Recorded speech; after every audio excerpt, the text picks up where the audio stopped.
A fishing trip was only supposed to keep everyone out of the house. AI Anime and Manga presents Mushoku Tensei The Party. If you are enjoying these light novel episodes, like, subscribe, and consider joining as a member to help keep the story moving. Now, back to Sharia, where a hidden birthday plan becomes something the whole family needed. We'd scheduled the surprise birthday party for a day when Norn would be staying at home and Roxy wasn't working. Sylphie would usually have been at work as a bodyguard, but Ariel had given her a special day off.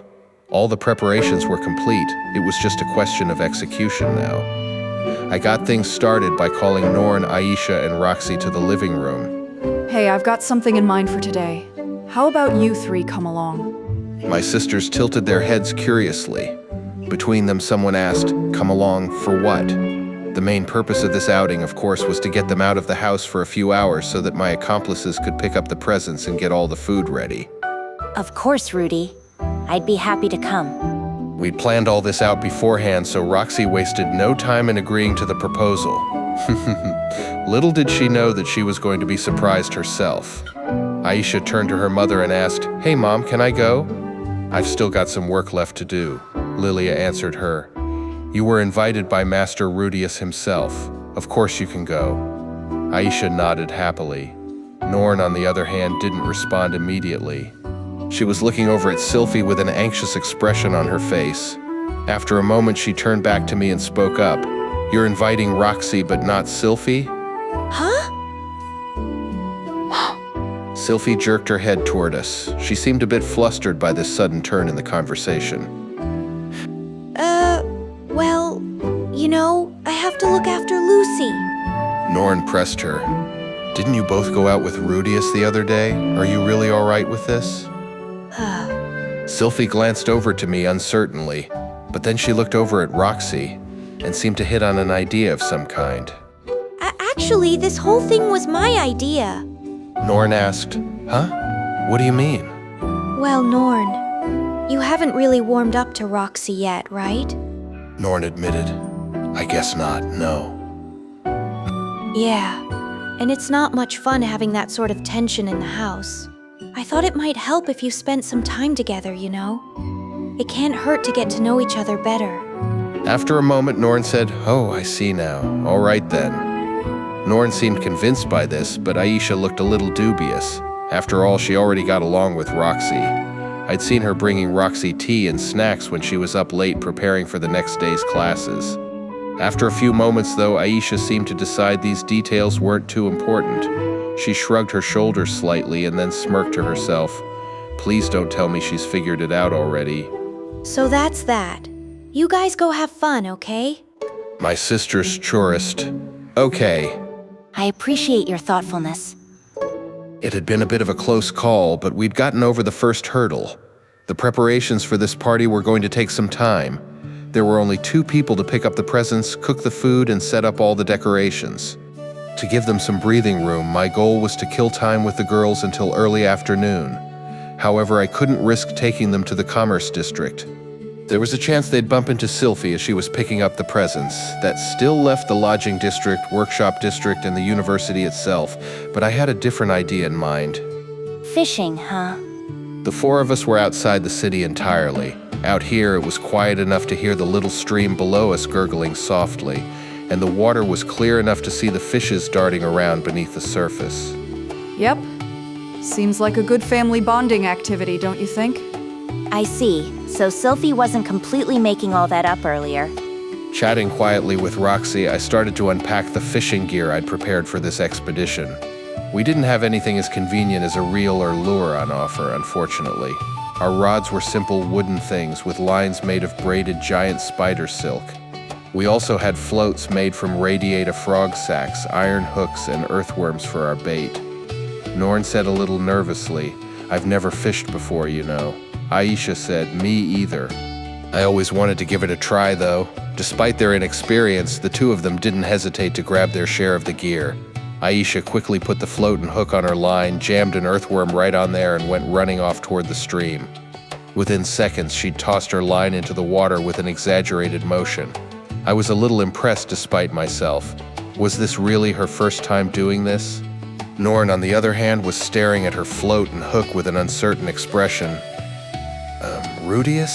How do I put these on properly? I don't know either. I've never fished in my life, you see. In my previous incarnation, I'd been a strictly indoors type of guy. I'd never gone fishing, and I'd never felt any interest in doing so. And of course, I'd never felt the need to try it in this world either. When I wanted fish, I could get them easily enough by freezing the water solid. Would you like me to teach you, Norn?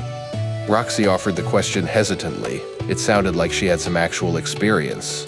That was a stroke of luck. We could always have fumbled our way around by trial and error, but it was always faster to learn from someone who knew what they were doing. Norn answered, "Yes, please." Norn ultimately took Roxy up on the offer, but she looked a bit conflicted. The kid was a faithful member of the Millis Church. I had to assume she felt a little awkward around Roxy since she was my second wife. Still, it didn't seem like she actively hated her. Not on a personal level, at least. All right, now you try. Norn asked, "Like this?" That's right, you're good at this. Norn answered quietly, "Thank you." Roxy showed Norn the ropes patiently and politely. Norn returned the favor by listening carefully. It seemed like a good sign. I really wanted them to get along at least. Soon all four of us had taken our places along the stream. Roxy's experience was immediately obvious. Perched on a little chair I'd made with my earth magic, she squinted carefully down at the water, holding her rod firmly in one hand. When she sensed the slightest vibration, she pulled the rod up with remarkable speed. I hadn't seen her catch anything particularly huge yet, but she'd caught more fish than anyone else so far. Her pose and total concentration reminded me of a monk meditating on the mysteries of the universe. Norn told her, "You're certainly good at this, Miss Roxy." Well, yes. Back when I was on the road alone, it was important to find my own food whenever I could. Come to think of it, Rudeus used to catch us lots of fish when we were traveling together. Oh, was he a fisherman as well? No, he used his spear. He would just thrust it into the water, and then pull it back out with a fish on all three prongs. Norn had taken a seat next to her, and they'd been chatting on and off for a while. The conversation was still a little hesitant, but it seemed like progress. Norn, you've got a bite. Pull up on it. Norn reacted. "Huh? What? Oh, okay." Don't worry, it happens all the time. Let's put a new bait on. Norn was having some trouble staying focused on her task, though. This wasn't the first fish that had slipped away from her. Still, her expression was cheerful enough. She seemed to be enjoying her conversation with Roxy in itself. Aisha laughed. "What's the matter, Rudeus? You haven't been hooking anything." On the other hand, Aisha was already producing impressive results. She'd lost a few pieces of bait, but she'd also brought home 3 fishes. Aisha reminded me, "Don't forget our little bet. The loser has to do anything the winner says, no matter what." A little while earlier, I'd foolishly agreed to compete with her on who would catch the most fish. At present, my score was a big fat 0. This wasn't looking promising. We were both first-timers, right? Why was she this much better than me? Okay, kiddo. Just try to make it something I can actually do. Aisha teased. Whatever shall I choose? Maybe I'll make you hug me all night long while whispering how cute I am. Oh, or you could teach me some of the stuff you do with Roxy and Sylphie. Yeah, nothing too adult, please. I don't want Dad getting angry at me. Aisha protested. Hey, it's no fair bringing Dad up. I wasn't too worried, really. For all her outrageous teasing, she'd probably settle on asking me for a slightly expensive little trinket. That said, wasn't losing to my little sister a problem in its own right?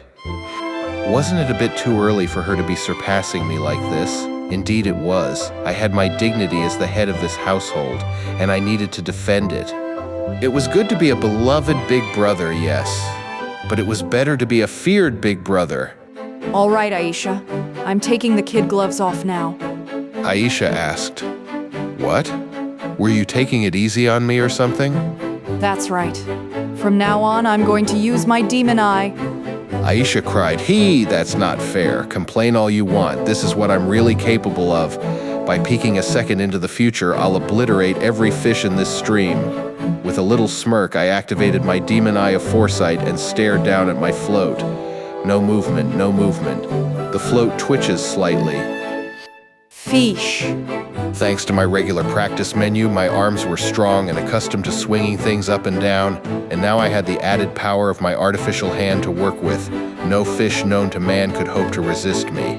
With one quick, violent motion, I yanked my prey up out of the water. Yeez. It's a big... My prey being, in this case, a large boot. For a moment, I could only stare. Almost everyone in this world wore shoes and boots, of course. And this stream was connected to a river that flowed past the bustling magic city of Sharia. The inhabitants of the area used that river regularly to wash their clothes or fill their water buckets. Adventurers made use of it all along its length as well. Someone probably fell into it and lost their footwear every once in a while. All that said, Aisha murmured, Rudeus. Aisha was looking at me with pity in her eyes. Perhaps I needed to change the way I looked at this. This thing wasn't a boot. It wasn't a boot at all. Yes, it was starting to look like something else entirely now. Perhaps even a fish? Perhaps. It sort of looked like one, in a way. And wasn't that good enough? Didn't that make it a fish, in some sense? Indeed it did. This right here was a fish. Nodding to myself, I tossed the boot into my bucket. All right, Aisha, that's one. I'll catch up to you in no time. Aisha shouted, What? That was a boot, Rudeus? I'm sure it looked that way to you, but it's actually a boot-like organism that lives in the water. I call it the bootfish. Aisha snapped. Not even creative. That doesn't count, okay? That really doesn't count. Reaching down into the bucket, Aisha grabbed my prize and hurled it back into the water. No! You're not supposed to throw trash in the river. Well, so be it.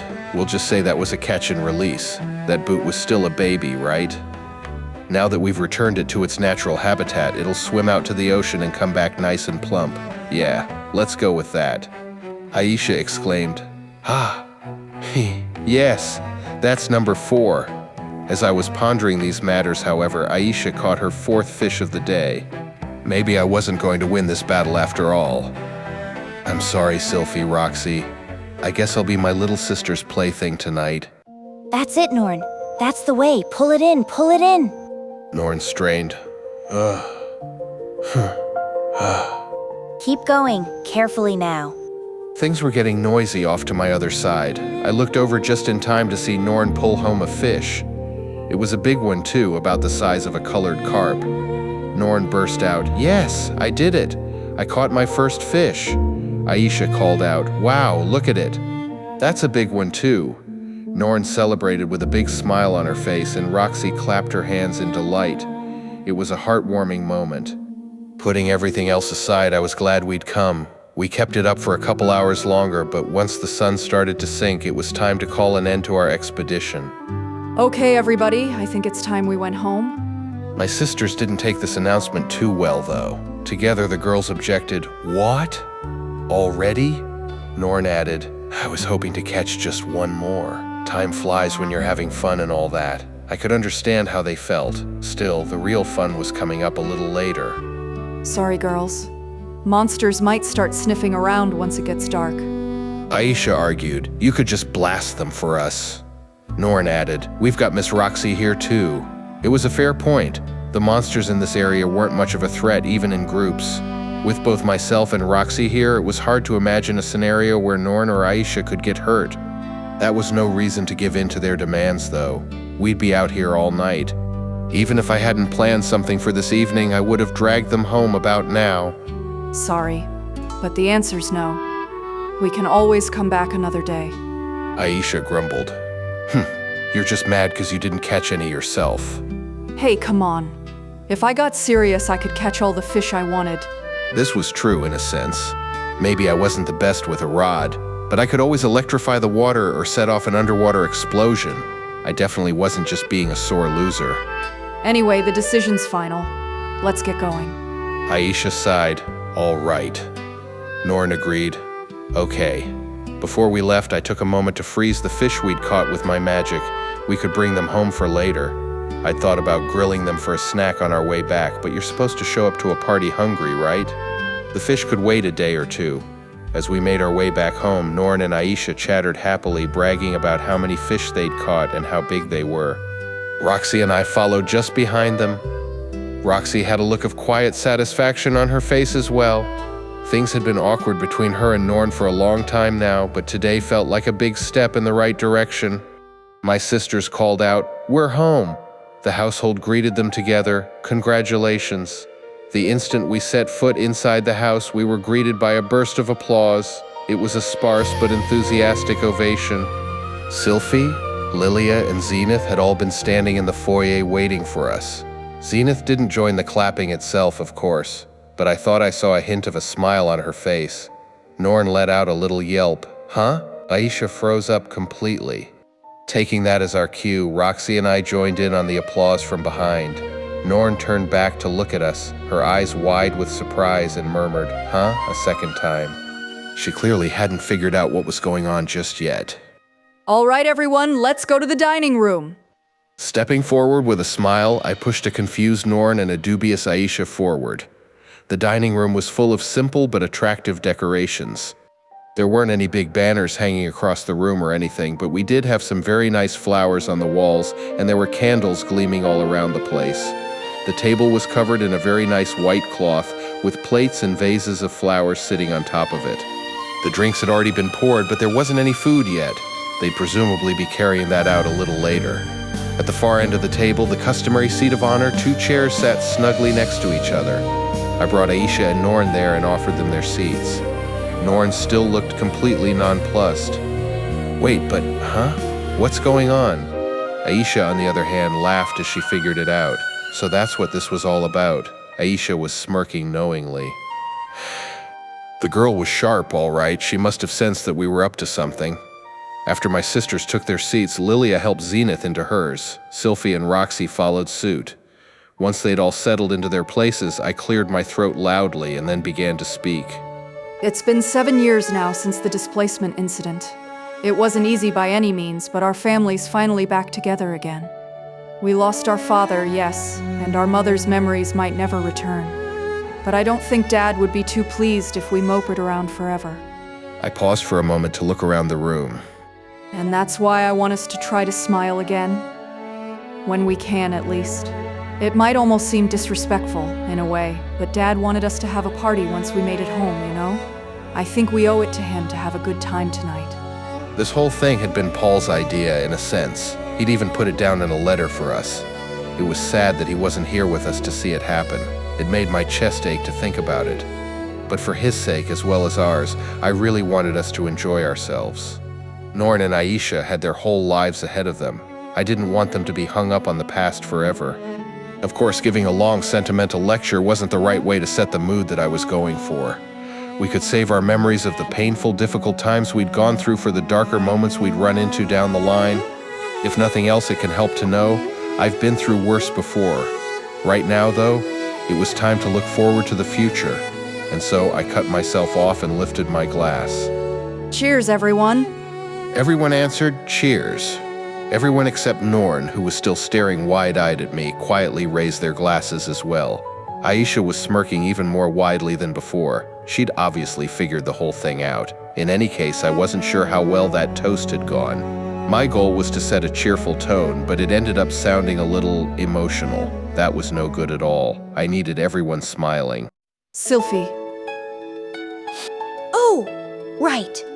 I simply called Sylphie's name, and she bent down to retrieve something from under the table. That felt kind of nice. We were operating on the same wavelength.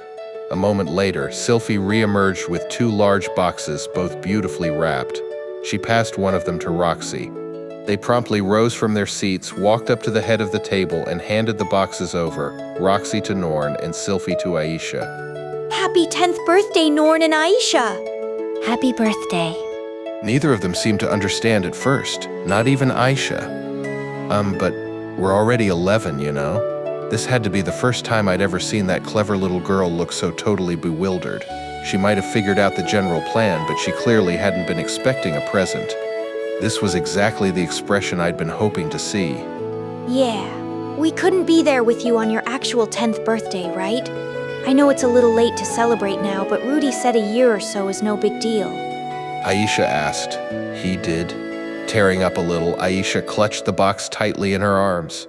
After a moment, she looked over to Lilia, who smiled and nodded gently. A big happy grin spread across her face as she turned back to Sylphie. Can we open these? Of course you can. Aisha was moving before Sylphie even finished the sentence. Norn, who'd been looking from her box to me and back again with a stunned expression on her face, quickly followed suit. At first they went at it vigorously, ready to tear the wrapping paper off. But then they both stopped, reconsidered, and took things more slowly. They untied the ribbons and opened up the paper carefully, trying not to rip it. It was a little eerie how synchronized their movements were. They didn't look that much alike, but sometimes you could really tell they were sisters. Aisha cried, "Ooh, it's a new pair of boots." "What did you get, Norn?" Norn answered, "Look, Aisha, I got a coat." The two of them compared their presents gleefully. It was nice to see we'd done a decent job picking out the gifts. Lilia, who'd been watching from the sidelines with a smile, approached the two of them with Zenith at her side and said, "My goodness. You both got very nice gifts, didn't you?" Norn spread out her coat to show Zenith, grinning from ear to ear. "Oh, Mom, look at this." She didn't react in any obvious way, of course. That made me feel a little down despite myself. Zenith had always been the type to get all worked up about this sort of thing. I still remembered how enthusiastic she'd been at my 5th birthday party and how proudly she'd presented me with her gift of a carefully selected book. If not for her condition, she'd probably be yelping with excitement with her daughter right now. Seeing her so expressionless made me sad. Of course, if she recovered and learned that Paul was dead, there was no guarantee she'd ever smile the way she used to. Still, it was painful seeing her like this. Not sad, not happy, just emotionless. But just as this thought crossed my mind, Zenith smiled. A tiny sound escaped me. Did she just smile? No. Everyone had seen it. Lilia, Aisha, Sylphie, and Roxy were all looking at Zenith in surprise. Norn whispered, "Mom?" And Norn, at whom the smile had been directed, was about ready to break down in tears. Zenith answered without words. Zenith reached down and stroked Norn on the head, then did the same to Aisha. Her movements were even more gentle than usual. She was happy to see her girls growing up. Lilia whispered, "Oh, madam, I'm so glad." Lilia softly wrapped her arms around Zenith's shoulders. Her face was as emotional as I'd ever seen it. With her usual blank expression, Zenith reached up and stroked her hands. Lilia had to bite her lip to keep herself from crying. After bringing Zenith to her seat, Lilia came back to offer Norn and Aisha another present. Lilia told them, "This is for the two of you, from myself and Miss Zenith." It was a set of handkerchiefs, beautifully embroidered with floral designs, one for each of them. Norn accepted hers and said, "Thank you very much, Miss Lilia, it's beautiful." Aisha, on the other hand, hesitated. It probably had something to do with getting the same present as her sister. Aisha asked, Mom, are you sure I can have one too?" Lilia answered, "Yes, I'm quite sure. You're Paul's daughter too, you know." This seemed like a change. Hadn't Lilia spent years drumming the words "you're only a maid" into her daughter's head? Lilia continued, "Of course, I still expect you to show Madame Norn and Master Rudeus the respect that they deserve. Understood?" Aisha answered, "Okay, Mom. I guess she's still Lilia after all." Still, despite what she was saying, I hadn't seen her badgering her daughter much lately, not even about her tone of speech. I had to assume she'd been thinking things over a little herself these last few months. When Lilia returned to her seat, Zenith reached over to place a hand on her shoulder. Lilia whispered, "Madam." Zenith remained wordless. Lilia squeezed that hand in her own and softly spoke the words, "Thank you." It almost looked as if they just held a wordless conversation of some kind. Roxy seemed particularly moved by that. As I was studying her face, though, someone tugged on my sleeve from behind. F. I glanced back to find that it was Sylphie. She was carrying a third box, the one that wasn't for my sisters. Right, can't forget the next part. Roxy. When I called her name, Roxy turned and blinked in surprise at the sight of Sylphie standing next to me with the box. Yes? Sylphie spoke up before I could. This one's from us for you, Roxy. What? Why? For what? It's a wedding present. Congratulations. Sylphie handed the box over to Roxy before she could object. Go on, open it. Roxy did as she was told, and when she retrieved the hat from inside her present, her eyes went wide as saucers. Sylphie? Rudy? Is this... Welcome to the family, Roxy. Let's try our best to be like Zenith and Lelia, okay? The smile on Sylphie's face as she delivered that line could only be described as angelic. In the face of its overwhelming power, Roxy bit her lip, looked down slightly, and squeezed the hat to her chest. After a moment, she managed to squeak out the words, Thank you, Sylphie. I could see tears glimmering in her eyes. I wouldn't hear about it for some time, but according to Roxy, this was the moment she felt that Sylphie had truly accepted her into our lives. With the main event behind us, the rest of the party went off smoothly. First of all, Lilia carried out a big cake. It was a fluffy sponge cake type of thing, although there wasn't any cream involved. Instead, there was dried fruit on the inside. The batter itself was on the slightly bitter side, but the sweetness of the fruit balanced that out beautifully. I'd eaten cakes like this before, back in the kingdom of Asura. They'd made one for my 5th birthday, and I seem to remember it being served at the party for my 10th as well. Ah, that brings me back. I wonder how Eris is doing these days. Wherever she was, I had to assume she was merrily chopping her way through life. Maybe she'd even gotten married, like me? Nah, probably not. There wasn't a man in the world who could handle that girl. When I asked Lilia about the cake, she explained that it was a traditional Asuran treat. Many families had one every time there was something worth celebrating. Paul hated the taste, though, so we'd almost never made one. It was a little amusing to hear the man had been a picky eater at his age, but it did seem in character. Sylphie had helped out with this cake and seemed confident she could make one by herself next time. Norn seemed to be really enjoying it, and I kind of liked it myself. Aisha was less of a fan, though. I could see her picking around the chunks of fruit as she ate her slice. Lilia scolded her a little, but undermined herself by murmuring, "That reminds me of Master Paul," with a smile on her face. After a while, Aisha started cuddling up to me and begging me to eat the rest for her. But I decided to hand the job off to Roxy, who apparently had a sweet tooth. I was sort of hoping they might end up feeding bites of it to each other or something. Unfortunately, Roxy took her assignment somewhat more seriously. I think she might have misunderstood what I was looking for. Listen carefully, Aisha. You're a very fortunate girl, so it might be hard for you to understand this, but sometimes when you're truly desperate, you might need to eat anything you can, even a poisonous scorpion. Aisha recoiled. Ick. Right. My poor sister found herself on the receiving end of a lecture. I seem to remember getting a similar talk from Ghislaine at some point, actually. Maybe this was just something adventurers felt strongly about.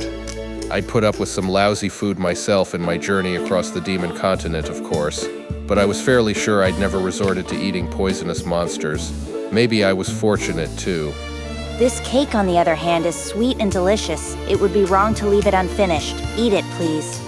Aisha answered. Okay. Roxy's tone hadn't been too harsh, but her arguments were intense enough that Aisha actually looked a little freaked out for once. True to her word, she started eating her cake in solemn silence. It felt like the first time I'd ever seen her just do what she was told.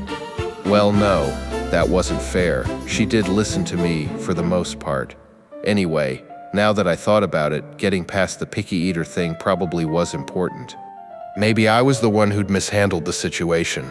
Good thing I had someone around to set things straight. Well done, teacher. That said, you don't have to force yourself to finish. If you're so full you can't take another bite. I'll eat the rest if necessary. Incidentally, Roxy had already finished all of her cake. Well done, teacher. Aisha's reply came quickly, too quickly. I'm so full I can't take another bite. Were you even listening to me? Eat your cake. Maybe this is a good thing. Sylphie and I didn't scold Aisha very often, and I felt like Lilia was taking it easy on her because of that. Aisha was a very clever girl, but she was only 11 years old. She probably needed someone to lecture her from time to time. In any case, Roxy seemed to be getting friendlier with my sisters. The two of them weren't fighting with each other anymore either. And we'd just seen proof that Zenith's condition was improving. I felt like our family had grown closer in general. The celebration was a success, in other words, and I'd enjoyed every minute of it. I made a mental note to throw an even more elaborate party when the girls turn 15. Legends of the University number 9. The boss is merciful to fish. The party for 2 missed birthdays turned into a welcome for everyone at the table. Tell me which moment hit hardest. Norn's first fish, Zenith's smile, or Roxy opening the hat. Choose the next episode on screen, or jump into the playlist to keep following the Grey Rat family. YouTube members get upcoming episodes early and help support the narration, subtitles, images, music, and rendering. Like, subscribe, and I will see you in the next part.